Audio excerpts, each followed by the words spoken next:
Hello, everybody, and welcome to Rational Science.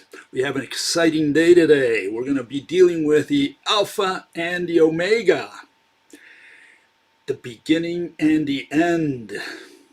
Now, it turns out that both Christianity and relativity have the same starting point. In the beginning. That's how they both begin. That's how the catechism begins in both these disciplines. And the question for you today is, was there a beginning? Can you imagine a beginning? Okay, so we have a beginning. Will there be an end? An omega? Will there be an omega? Will there be an end? And the reason I raise that issue is that, here we are, humans, we're intelligent species and we can understand a lot of stuff, we can project stuff, and we're aware that there's gazillions of planets out there in the universe. Certainly, there's got to be another civilization, at least similar to us, somewhere in the universe. And the question is, why haven't they contacted us? It's an issue that is under an umbrella type question or issue known as Fermi's paradox. Why hasn't anyone contacted us? Okay, I mean, you would think someone is a little more advanced than us, maybe technologically or whatever, they would be able to get in touch with us, and no one apparently has done so. Okay, so this is one of the things that you got to think about today. Anyways, why did I choose that for today's lecture? Because here we have the Nobel Prize in 2019. It was given to these gentlemen. First one is Jim Peebles, who talked about the alpha almost all his life.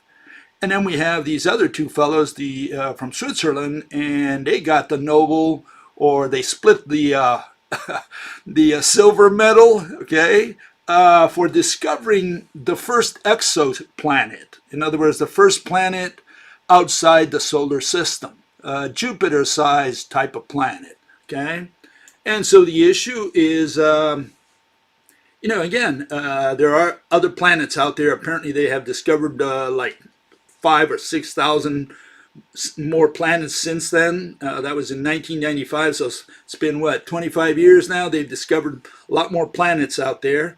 And the question is, are any of those planets inhabited with intelligent beings? And if so, why haven't they contacted us? Why don't they answer our telephone? E.T., come home, Okay, so this is the issue that we want to explore today. Okay, let's go with Mr. Peebles first. Okay, he's been around for quite a while. He got his Nobel finally. Okay, because again, he's been there for quite a while. He's an expert on cosmology, especially Big Bang and what happened, especially immediately after the Big Bang. He's been studying that issue for at least 100 years, I would say. Okay.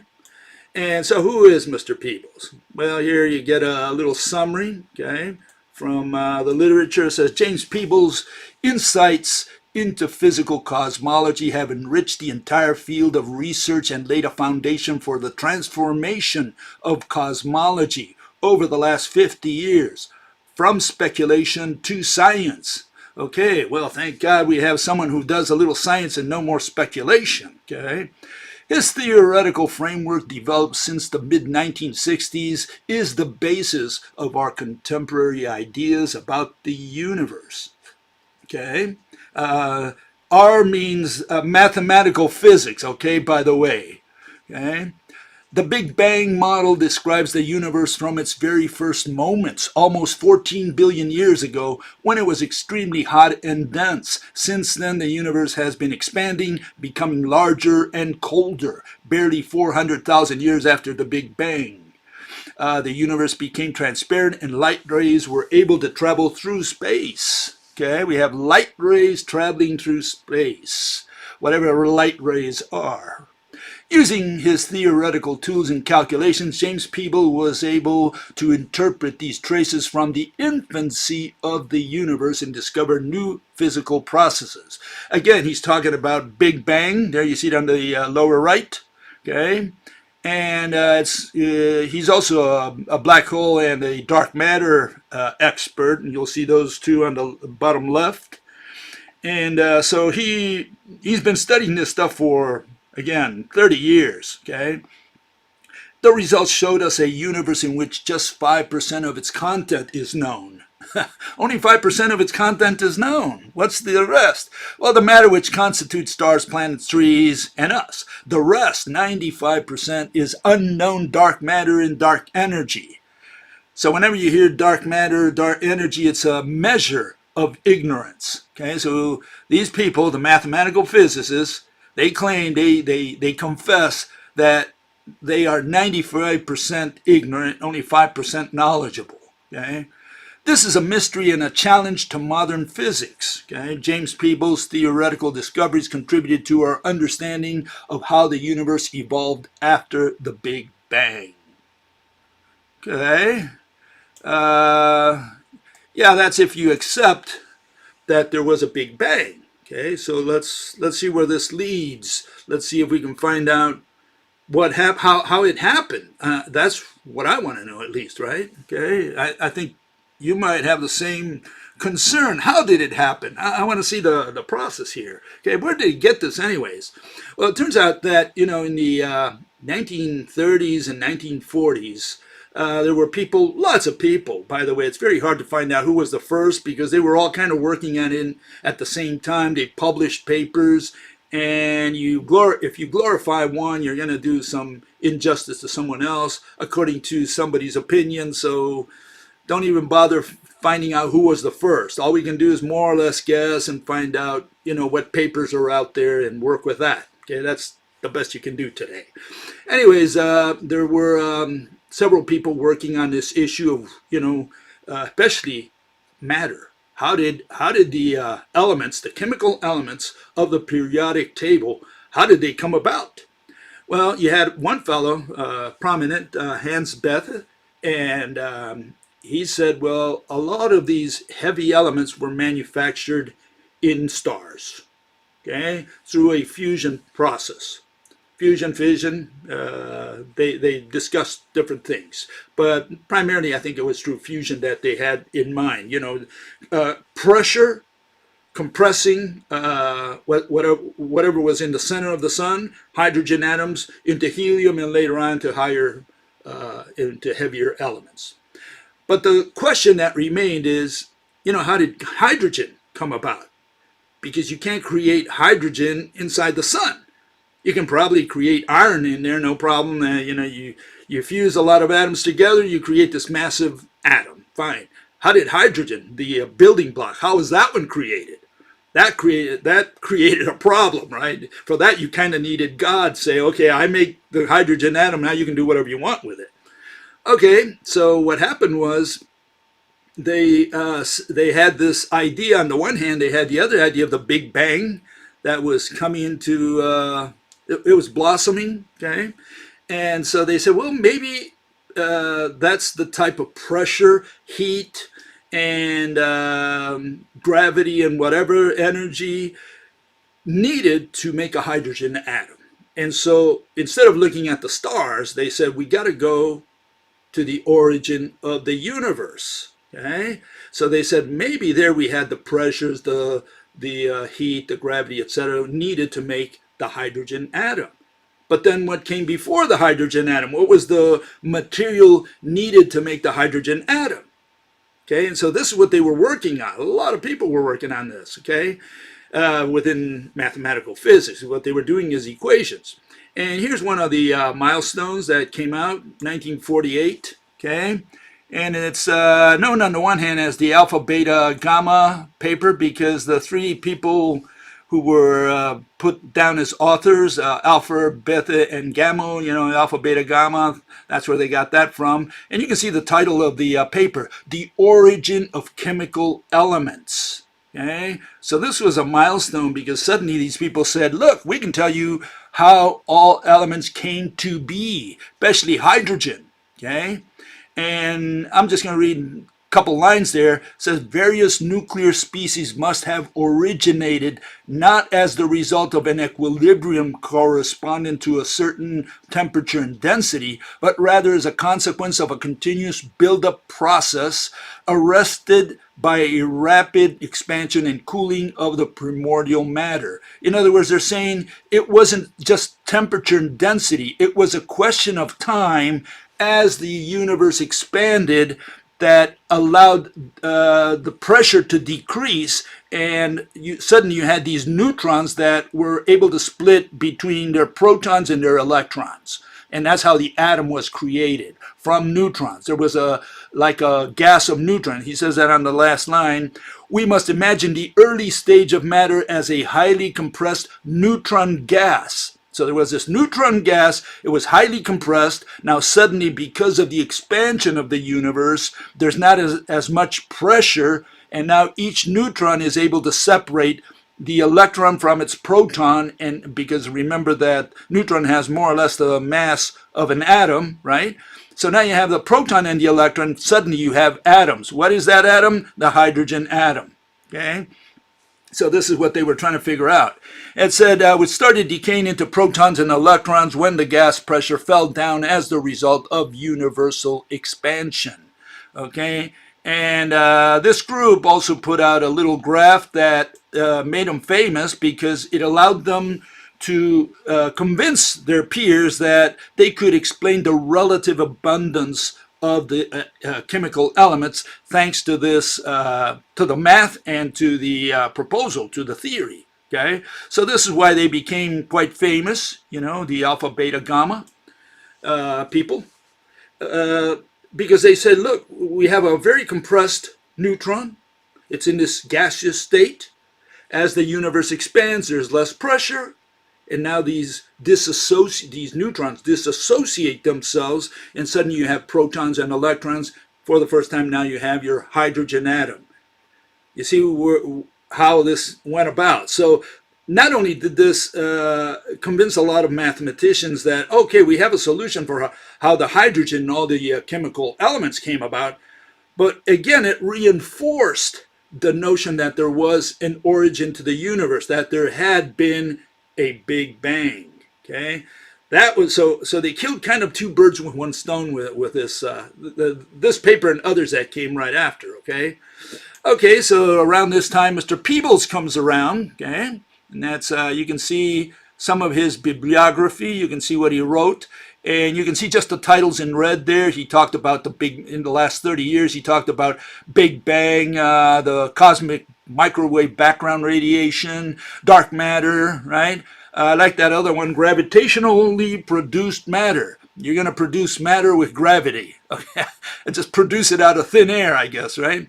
Dark matter, dark energy, you know, black holes. So you can see what his expertise is in, okay? And this is his famous paper. And what I want you to concentrate on, because it's important for political reasons, as I call it, you see the names there on the third line, Penzias and Wilson. They got a Nobel Prize for discovering the cosmic background radiation. And you can see it's that was printed in the Astrophysical Journal, July 1965, pages 419 through 421. What was the article that came immediately before that? That article on that same journal? It was the Peebles article, 414, pages 414 through 419.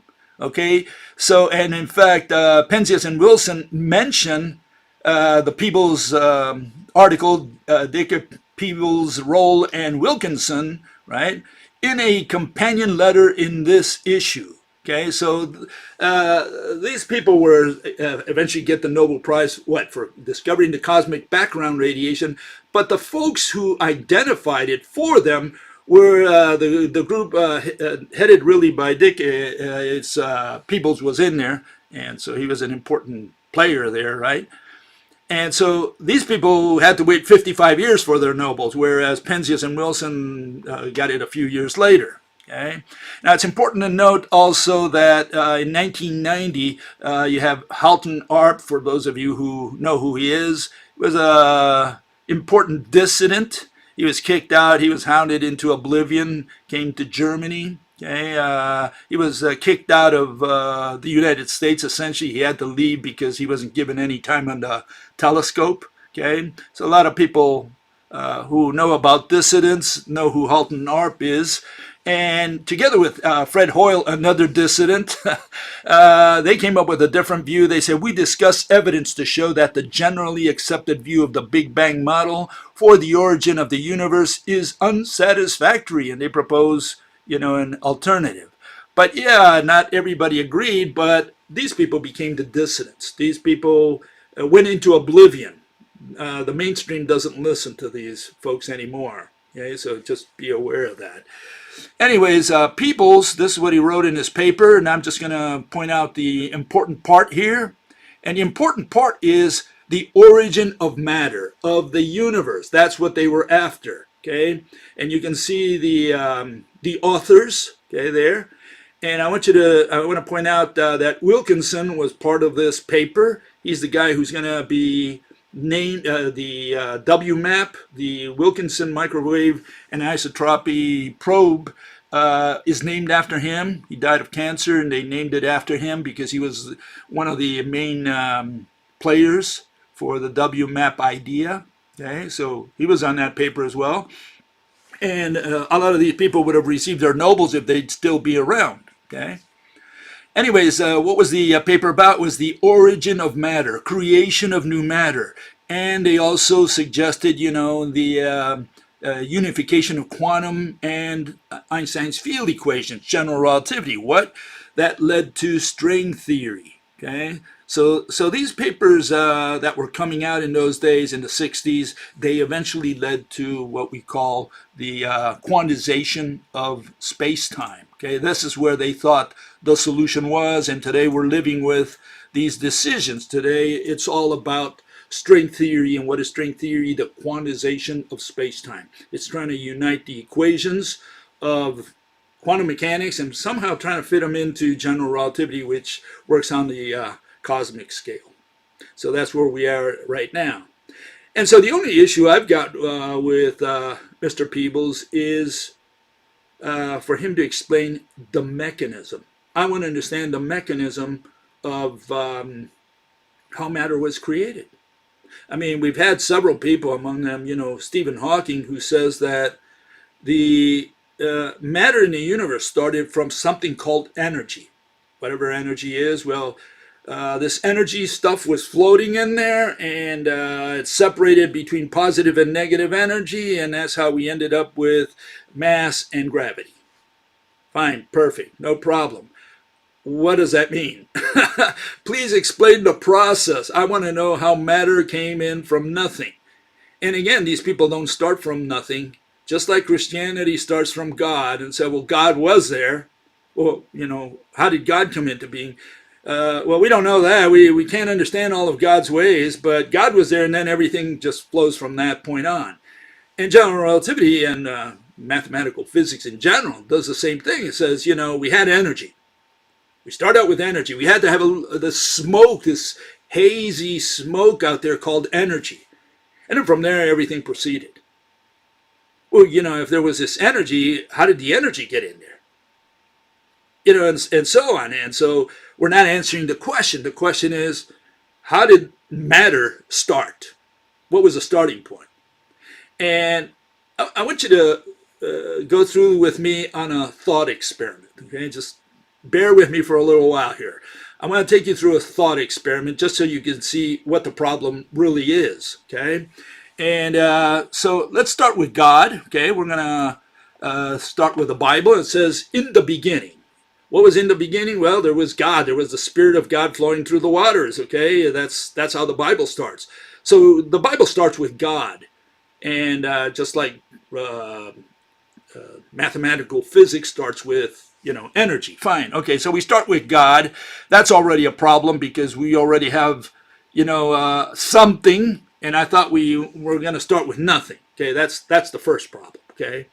Okay, but let's turn God into, let's forget it. Let's concede that just for the sake of argument. We're going to concede God, the existence of God, period. Let's not even ask the question, okay, where he came from. It's a taboo question, okay? So don't ask it. I don't know where God came from, but he's there, okay? And we're going to give him all the powers available to us. Anything you can dream, God is a wizard. He can do anything, black magic, white magic, blue magic, all kinds of magic, okay? So we're going to give him all the powers that he wants, okay? I mean, here I'm taking it to extreme just to make a point. I'm going to give all the power that God wants. Anything you can dream of, he can do. Anything he can dream of, he can dream of more things than us, fine, he can do it, okay? He's got absolute power. Okay, so here's the issue. Okay, here's God, and first he's going to create man. Okay, and the issue here is, just this is an example only. He's going to create carbon from silicon. Because according to the Bible, it says, "And the Lord God formed man of the dust of the ground and breathed into his nostrils the breath of life, and man became a living soul." Well, the dust of the ground is primarily silicon, aluminum, iron. It's got a lot of elements, one of the least of which is carbon, okay? From there came man, which is primarily carbon, oxygen, and hydrogen and nitrogen, okay? So I guess he's got a terrible breath, a terrible bad breath, a powerful one to be able to do that just with his breath. I mean, we can probably do it with... in a collider, kind of squeeze through fusion, two atoms together and create a different element. But here God did it with a breath. So it just gives you, he's got all the power in the world, anything you can imagine, we're going to concede it to God. Okay, well, what's the issue? We're going to try to create matter for the first time. Okay, we want to see the process of how matter came into being. That's what the thought experiment is going to be about.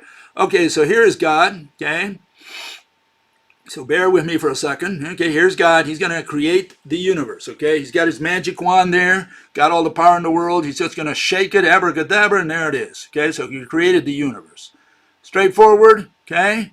Now let's look at this process in a little detail, okay? Here we see the frames of the film. We're pulling it out, and we're going to analyze the frames of the film of how God created the universe.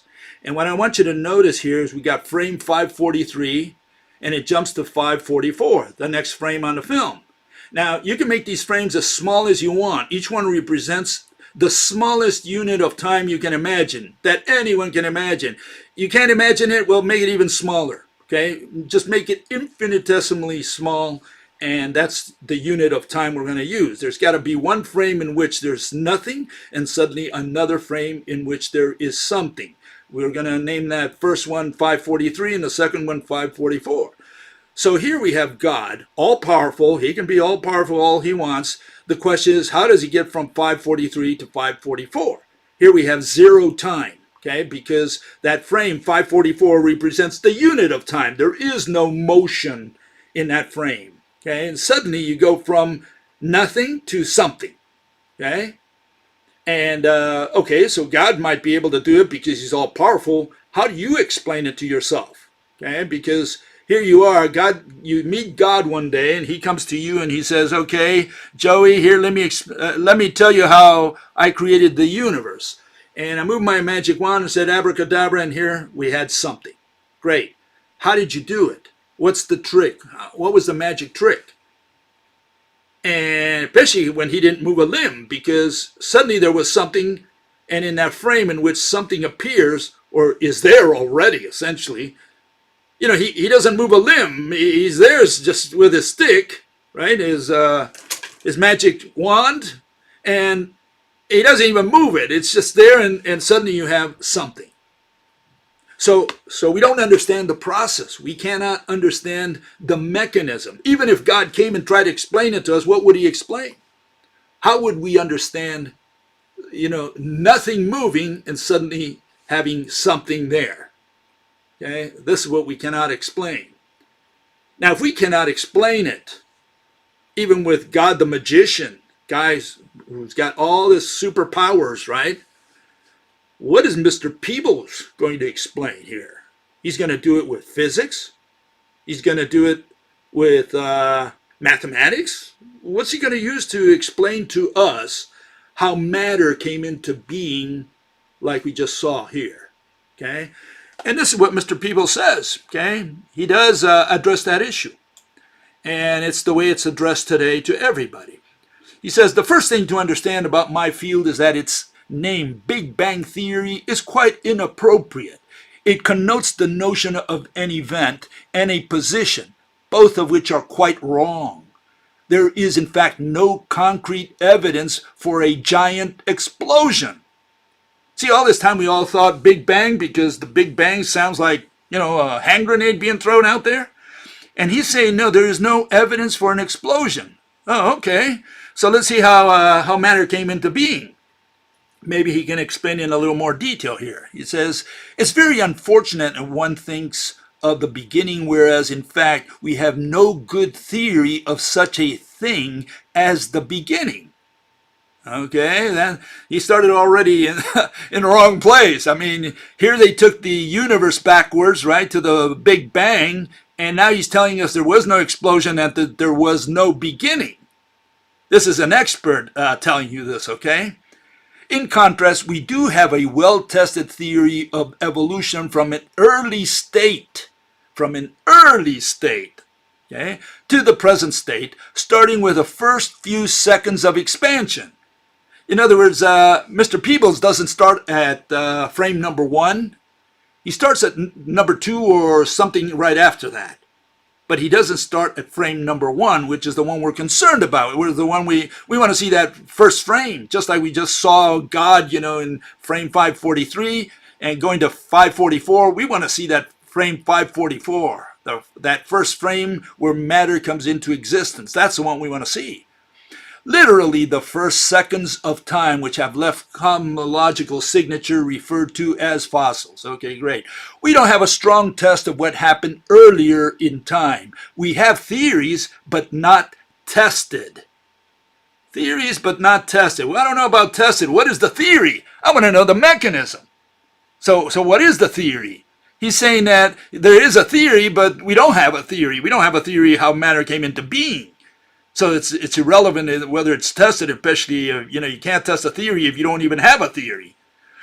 Any bright physicist can make up theories. They could have nothing to do with reality. Yeah, I know. You discover which theories are close to reality by comparing two experiments. We just don't have experimental evidence of what happened earlier. So what is Mr. Whoa, went out of focus there. Get back into focus here in a second, maybe.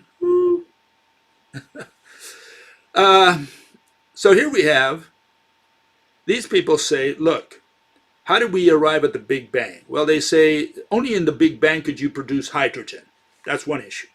The other issue is that they said, look, the universe is expanding. We see all these galaxies running away from us. Why? Because they're all redshifted. Redshift is an indication to the mathematical physicists that something is receding from the Earth. Okay, so we have this explosion happening in front of our very own eyes. Okay, they look and they see redshifted stars, redshifted galaxies, redshifted everything. Okay, so what does that mean?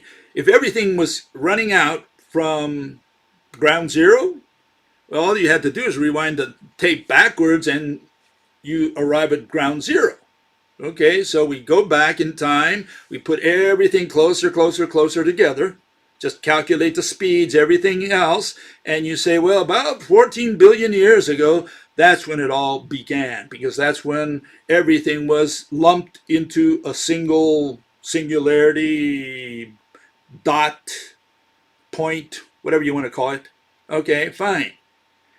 But see, you got to take the movie all the way to frame number 1. You can't stop at number 2 and say, well, I'm going to start my movie, my theory, right? My mechanism, I'm going to start it at frame number 2. No, I want you to start at frame number 1. I want to see the beginning of the movie. I don't want to come into the movie in the middle of the movie. And of course, they don't take it to number 1. And their claim, their alibi, is that we don't have any experimental proof of what happened at frame number one. But then the question is the theory valid at all? Does it have any merit if they cannot tell us what happened at frame number one? And I'm not asking them, again, to tell me exactly what happened, like if they knew what happened. No, give me the theories. Just give me any theory that comes to your mind. If they have 10 theories, I want to hear all 10 of them. I want to know what happened at frame number one, if anyone can conceptualize it for me. Okay? I'm not asking for the truth. I'm asking just for a conceptualization of a mechanism, of a theory of how something came from nothing. And of course, they cannot explain that. They're never going to find any theory, any mechanism for that. And that's why what they harp upon is something else. They say, look, we can tell you what happened after the first few seconds. And they do all these calculations. What? Because they're all tautologies. They all say, look, what kind of temperature do we need for this to happen to hydrogen? Well, we need, I don't know, so many billions of degrees. Okay. What pressures do we need? Well, we need so much pressure. And it's got to be in so much time. So what they do these calculations, they make them fit. They're so-called predictions, retroactive predictions of what hydrogen would need to come into existence.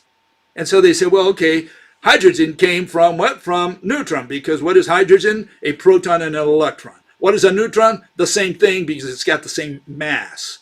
So essentially it's the same thing in their minds. Okay? So they say, well, okay, we had the proton, we had a neutron, it broke up into a proton and an electron. What kind of pressure, what kind of temperature, how much time would we need to do that? And so they calculate that and they, oh, here I have the equation that would show you this. So it's a tautology.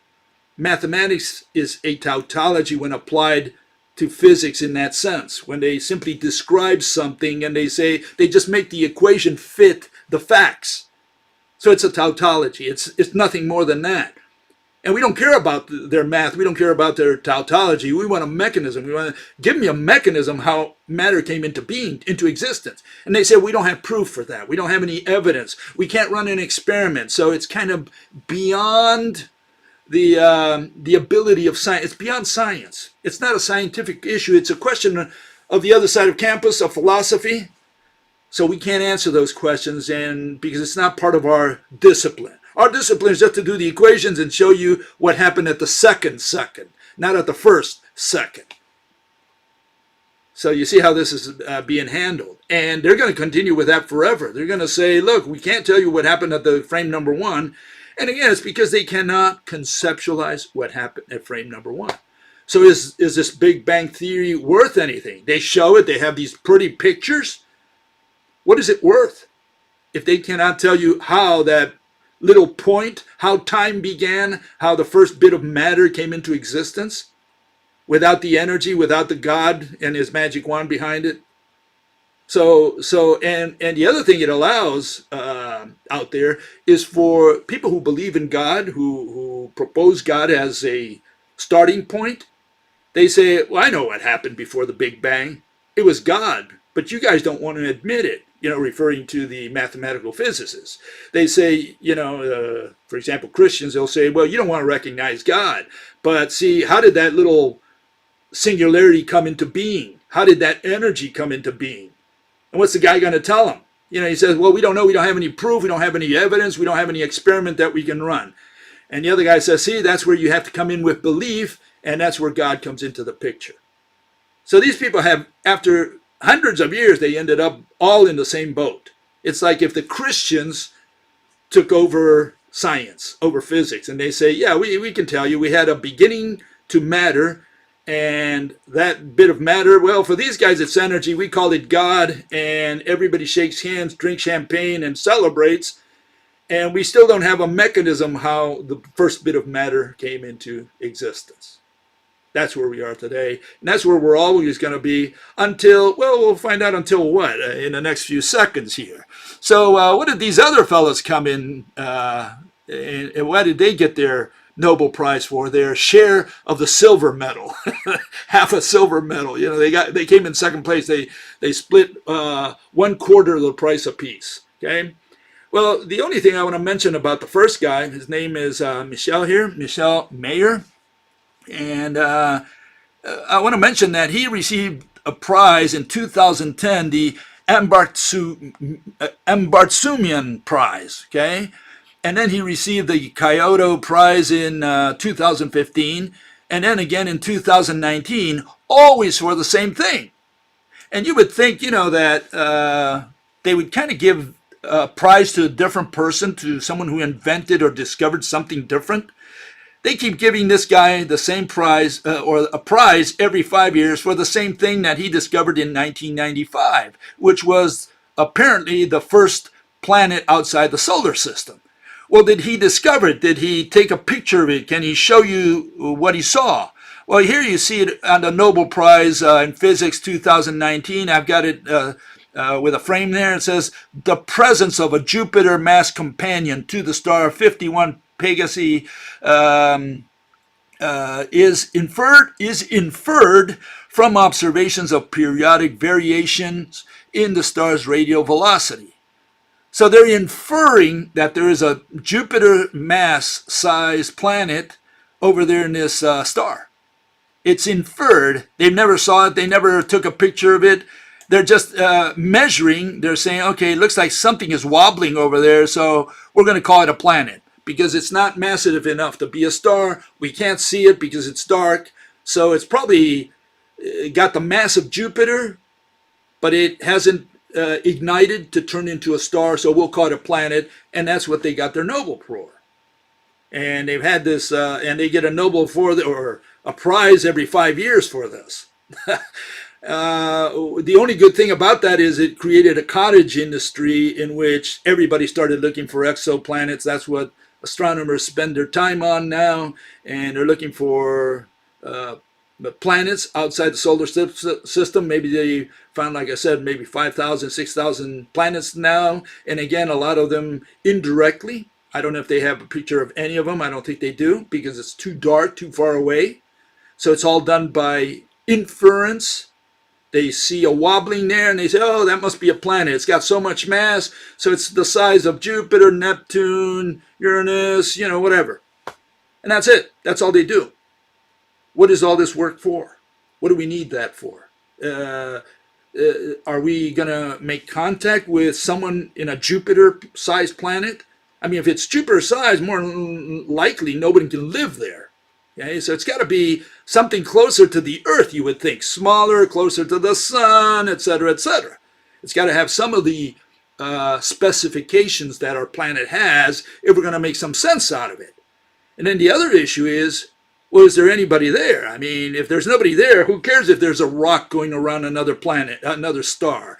We can imagine that going. We don't have to look it through our telescopes. We can imagine that there are a bunch of planets out there rolling around their stars. So what? I don't need to see them. I can imagine them. Fine, great. And what do we do with that? We got rocks going around stars. And is this what we're paying these guys for, these astronomers, to go look for, you know, dead planets? I mean, what's the point of that unless maybe, you know, you contact another civilization? That might be a little bit exciting, you know? So the question is whether that is even within the laws of probability. That's what I'm going to discuss next. Why? Because his buddy, which was a student and got the other quarter of the prize, it's this fellow Didier Queloz, this fellow here, and he says the following. Okay, he says he predicted humans will discover extraterrestrial life, ET life, in the next 30 years, stating, I can't believe we are the only living entity in the universe. Okay? There are just way too many planets, way too many stars, and the chemistry is universal. The chemistry that led to life has to happen elsewhere. So I am a strong believer that there must be life elsewhere. Okay, I don't have a problem with that. I believe he's correct. I mean, I think with so many planets out there, for sure, there's got to be life out there. What does that help us?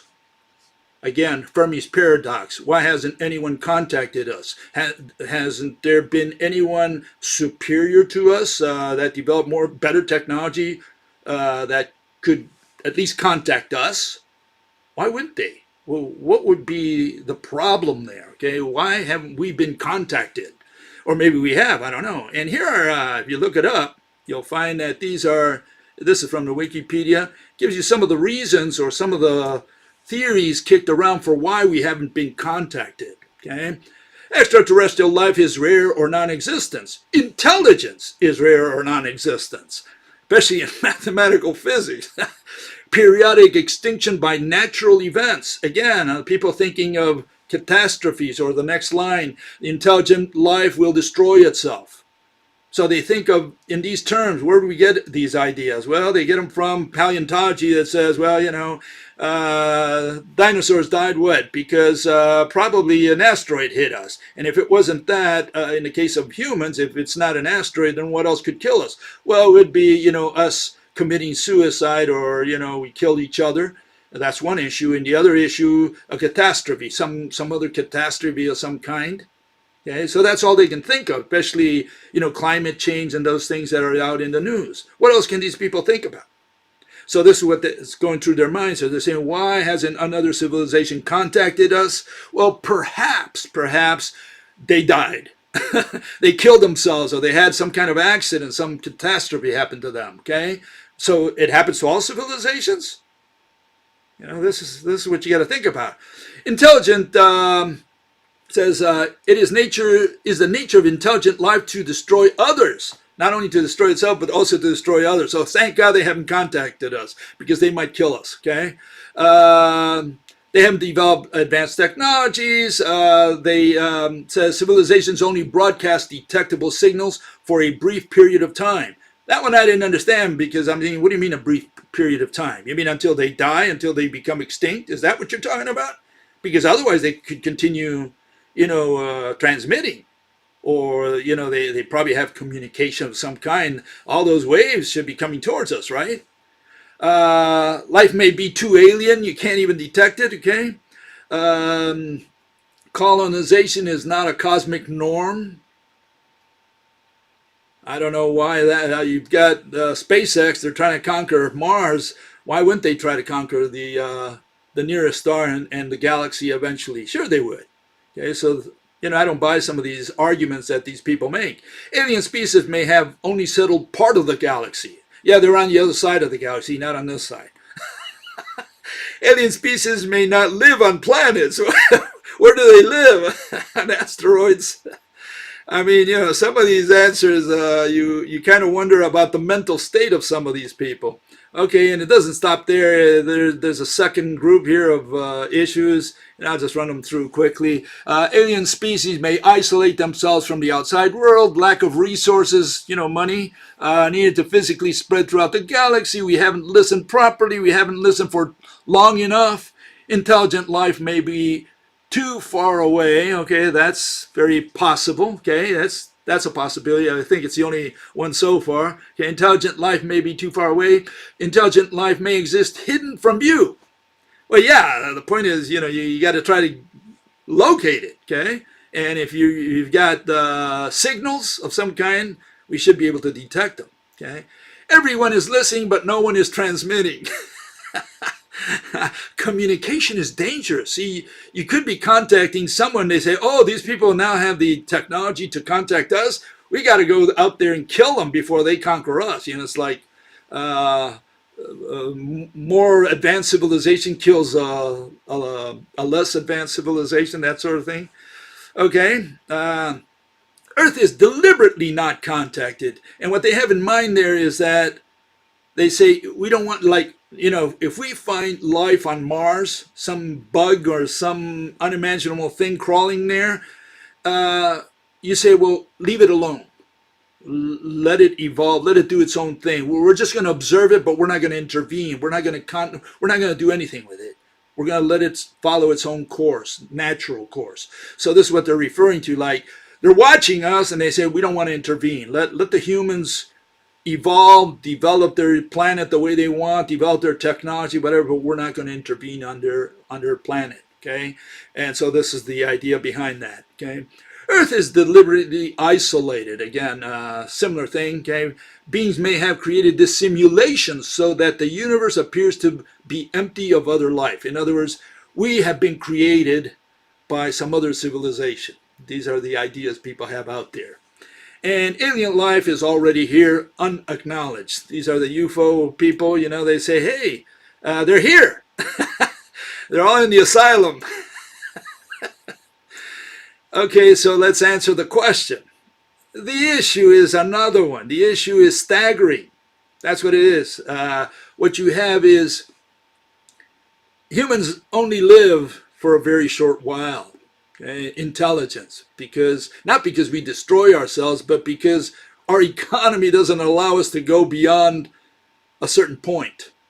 At some point, our economy collapses. When that happens, we're no longer alive. We become extinct. And I think that's going to come very soon. If we grant that as a theory, right, we're going to accept that as an assumption, that means that intelligent life of the nature such as human intelligence, which I'd say is the maximum you can achieve in the universe, because anything that the Klingons or God wants to explain to us, we will understand. Most of the people on the planet will understand, especially if you put it in pictures out there on the wall and say, look, this is how we created matter, etc. We're going to be able to understand it if someone explains it to us. Okay, there is no supernatural intelligence. We should be able to understand just by watching what these people are trying to tell us. So ours is the maximum intelligence in the universe, but we've only had the technology that we have for like transmitting and so on for maybe 200 years at most. Okay, you want 300 years? I'll give 300 years. Let's assume we have the last 300 years of our lives, of our existence, we had technology to transmit and receive electronic signals and so on. You know, that's not even a drop of water in the cosmic ocean of time. So, you know, we're staggered. Like, you know, we live these 300 years, we die, and then some other civilization pops up in another planet, even nearby, it doesn't matter. You know, if they try to contact us, what are they going to find? Well, they're going to find, you know, there's no one hearing them because we're all dead. We're not around anymore. And then that happens to that civilization, to another one, to another one. So they're all staggered in time, aside from distance, and aside from the very few planets proportionally that have life. And again, I'm saying that very few planets harbor life because carbon is not the most abundant element, you know, in the universe. First, second, it's not even the most abundant chemical element here on Earth. You know, you have a lot more silicon. You have a lot more aluminum, iron, other elements, which are much more popular than carbon. And so life has to be a scarce resource in the universe. First, because it's not the most common element. Carbon is not the most common element. You need carbon to make life. There are no silicon creatures out there. And I know this because here in the solar system, we got a lot of silicon. And it's very strange that nothing came out of those silicon creatures. You know, no creatures came out, you know, made out of silicon. And that is suspicious. That should give us a clue that there are no living entities made out of silicon. That's my take on that. And so if we're talking about carbon, we're talking about scarcity of life in the universe to begin with. And then we have distance, and then we have time. And those are the limiting factors. The other issue is that we cannot travel even to the nearest star. The nearest star is 4.5 light years away. We're never going to make it there. Certainly we're not going to colonize or conquer it or even go there. We can't even make it to Mars, and then it's pretty much over for us. And so everybody is stuck within their solar system, within their star system. That's my take on that.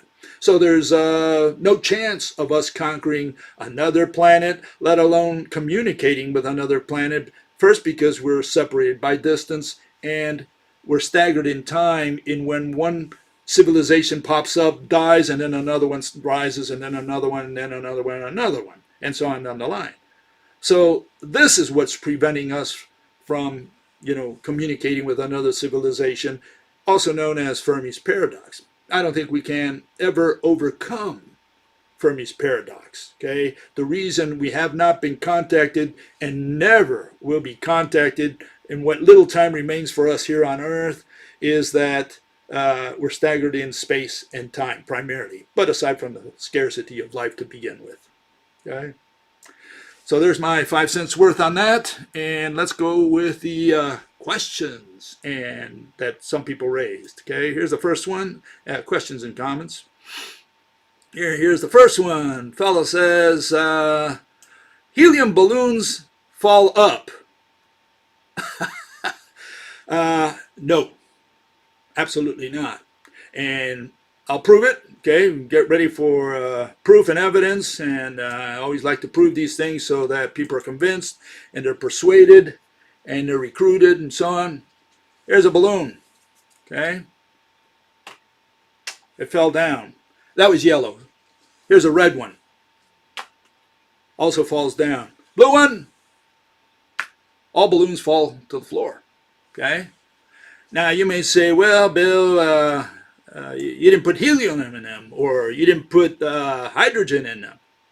Okay, let's put hydrogen in a balloon. Okay. I mean that should fix it, right? Here's a little experiment that they did in the 1930s, 1937. They filled a balloon on purpose with hydrogen to see if it would stay up in the air, and it didn't. Here it is. If I can see it.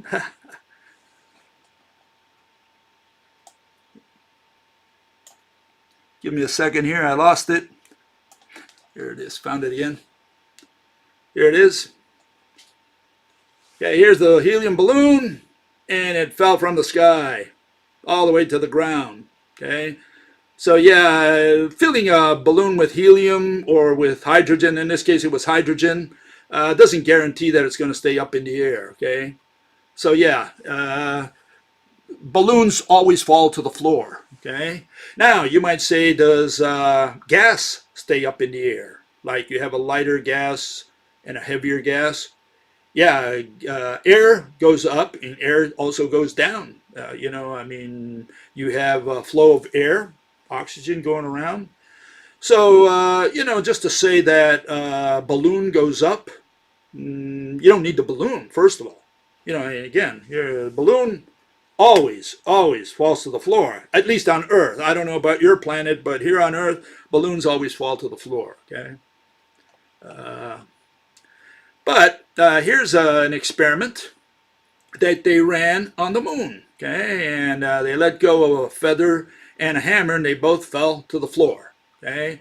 The reason they did it on the moon is they say there's no air there, okay? No, nothing to cause friction, and so the feather, especially, which was the tricky one, didn't have anything to rub its elbow against.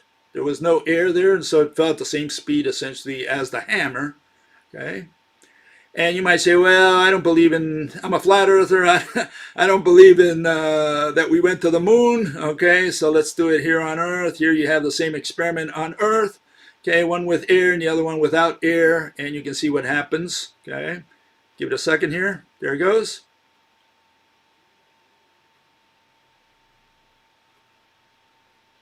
There you have the actual speed. Okay, and that's on the one without air. And then you'll see them side by side.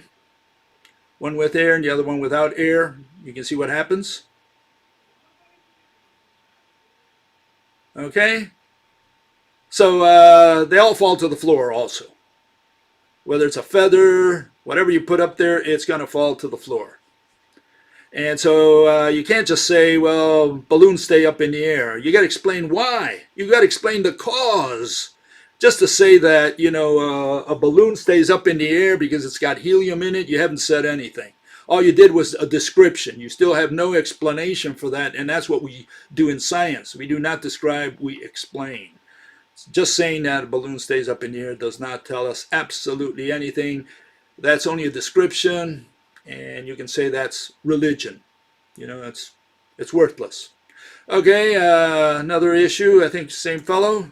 Anybody got any proof of the size and distance of the sun? Okay, let's find out. Here it is. Here's the proof. The proof is in the pudding. You know, here is that in science we don't prove. In science we don't do experiments. In science we don't measure anything, or we don't present evidence, because in science we don't persuade, convince, convert, or recruit. So anyone using the word proof is talking about religion. That's where they do experiments and produce evidence to prove, to persuade. Okay? In science we don't use math either, because in science we don't describe, which is all that math can do. In science, we explain. So anyone asking for proof is asking for religion. He should go to his pastor on Sunday and then, ask for proof over there. That's where they do proof and evidence and experiments and math. See, all that stuff we don't do in science. Science, we just have to explain the mechanism, like how matter came into being. Now that would be great if anyone can explain that, okay? I always search for answers to that question, and I never find them. Okay, but here is the real issue.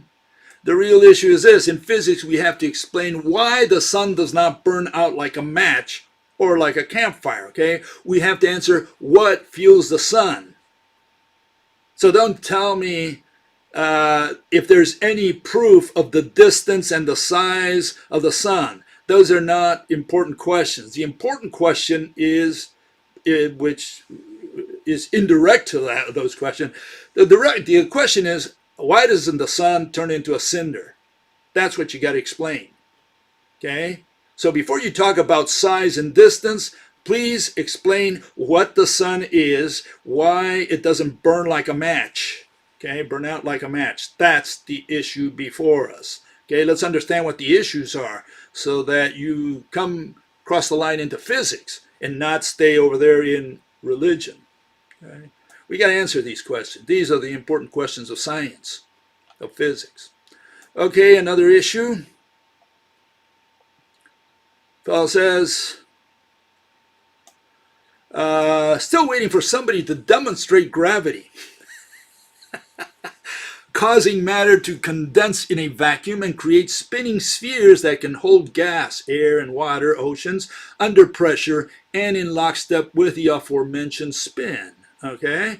If they could please do that without using mathematical equations, no pointing at the sky or the ground, no declaring that gravity only affects massive objects in outer space, the sky, and no dropping an object as proof of gravity, as a thing that does stuff in the sky. It's not a lot to ask. Gravity, more religion than science.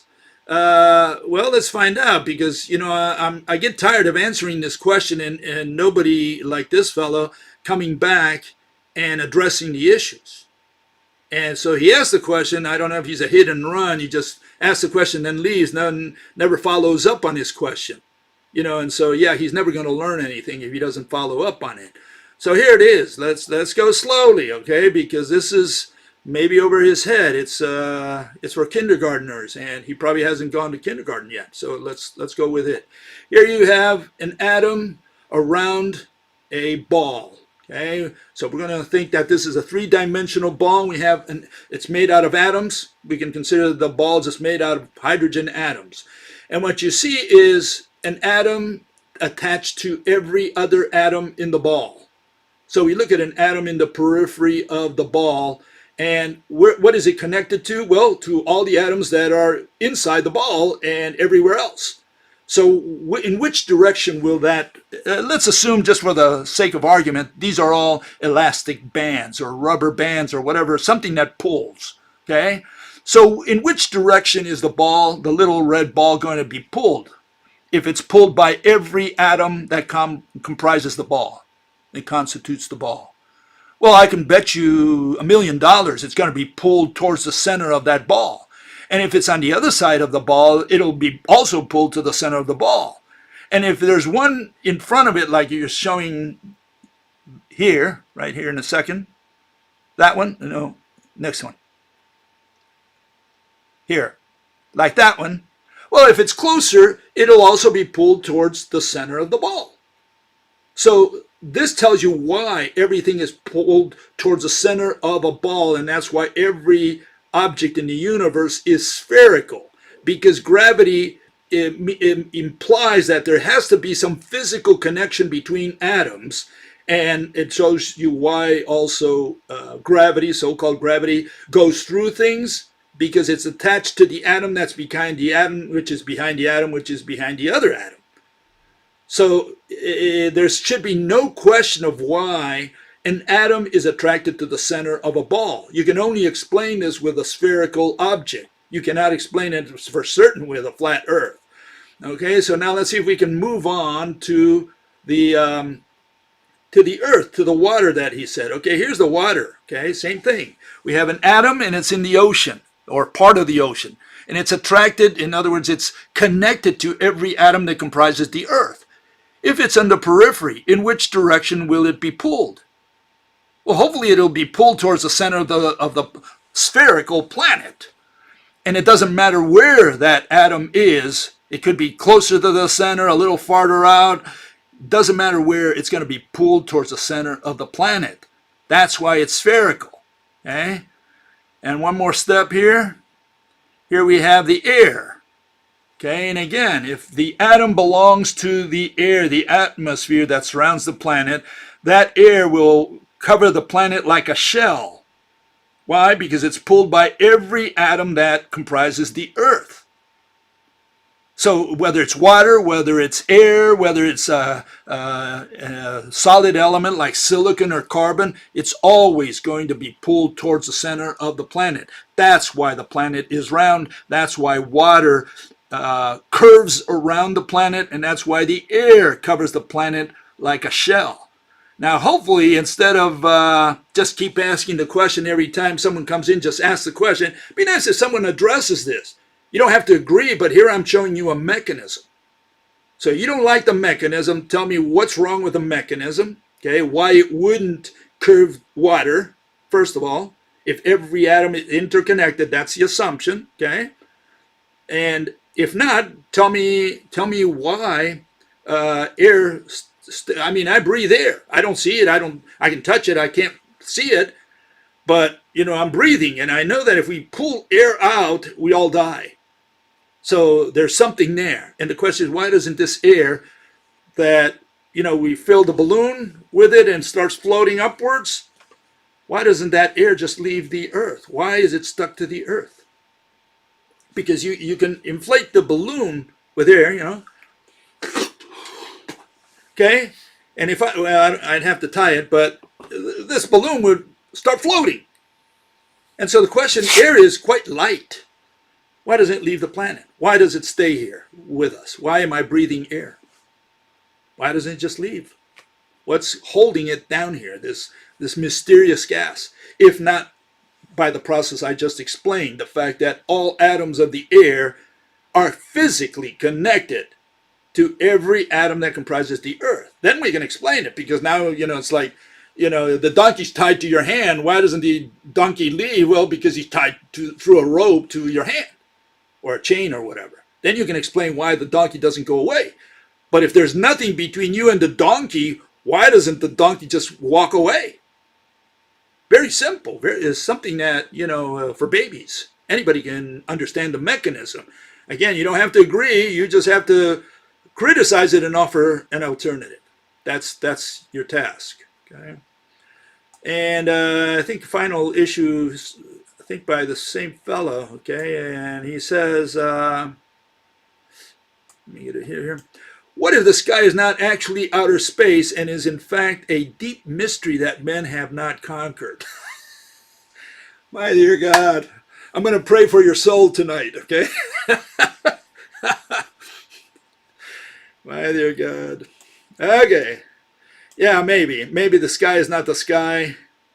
You got to tell me what the sky is. Okay, that's what it's all about. You can't tell me what the sky is. Don't tell me what it ain't. Tell me what it is. Okay, that's how we start. Okay, you've got the microphone. You got to tell us what you think the sky is, not say, what if it ain't? No, no, what if it is? You got to tell me what it is. Okay, and here's another fellow says, there's a way to get a pulling motion in the opposite direction of travel of an electromagnetic wave. He's going to pull with a wave. So the one-way wave goes, but it's going to pull. That's what he's saying, okay? Oh, man, I want to see this. When you consider the effect of a passing wave on the distribution of electrons around the nucleus of atoms. Okay, so I guess he's talking about electrons passing around the nucleus of an atom. I think he's talking about the quantum model. You would think, right? That's what he appears to talk about. What does he mean by electrons? What does he mean by wave? I guess he's talking about a transverse wave. Their positions relative to the nucleus. Okay, I guess nucleus, he means a little ball there. Talking about the planetary model here, right? Are maintained by each nucleus but are forced to move within the sphere. Okay, so again, talking about a little ball, bowling ball maybe. So as waves pass the atom, they are unable to push the electrons out of that maintained position in the front, but do have the ability to push the electrons on either side of the atom 90 degrees to the direction of travel. Okay, so the wave goes and pushes them aside. I guess that's what he's saying, okay? That shifts the concentrations of electrons around the sphere towards the back of the atom, okay?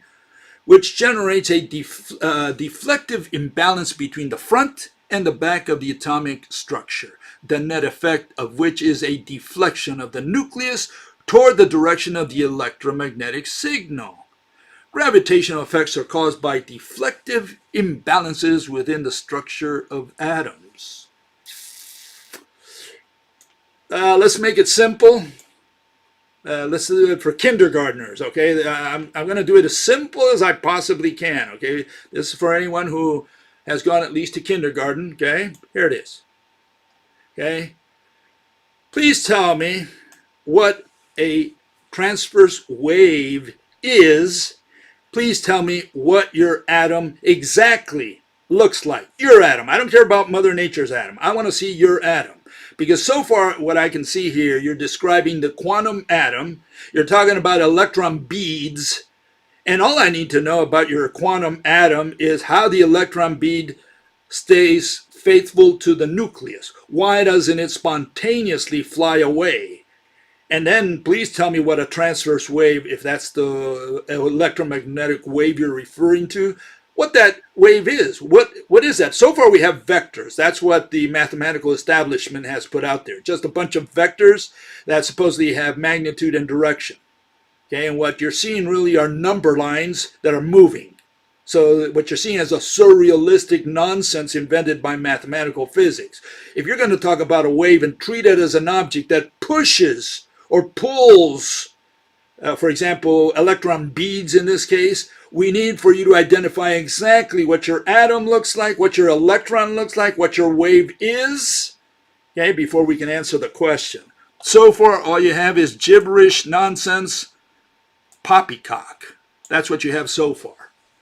We need a picture. You can point it out. You can put a link, right, to a site. Say, here's my atom. Here's my wave. This is what I'm referring to. Fine. No problem. And nobody ever does that. You know, because as soon as they go to the wave, they probably figured out that there is no physical object called wave, and you can't use a concept such as the transverse wave to say that you pushed electrons aside, pushed them or pulled in any direction, and much less an electron bead, which you can't explain how it remains faithful to the nucleus to begin with. Please draw your atom. Show us how that electron bead stays physically bound to the nucleus. Then you can start your presentation. Then you can tell us how the wave pulls an electron bead. That's the story for now. And we'll see you on Sunday. Bye-bye.